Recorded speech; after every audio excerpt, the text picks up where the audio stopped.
বাদলি মাথা তাও যে বাঁকা সিথা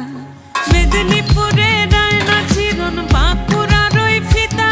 আর যতন করে বাঁধলি মাথা তাও যে বাঁকা সিথা পেছ পাড়িয়া রাজগো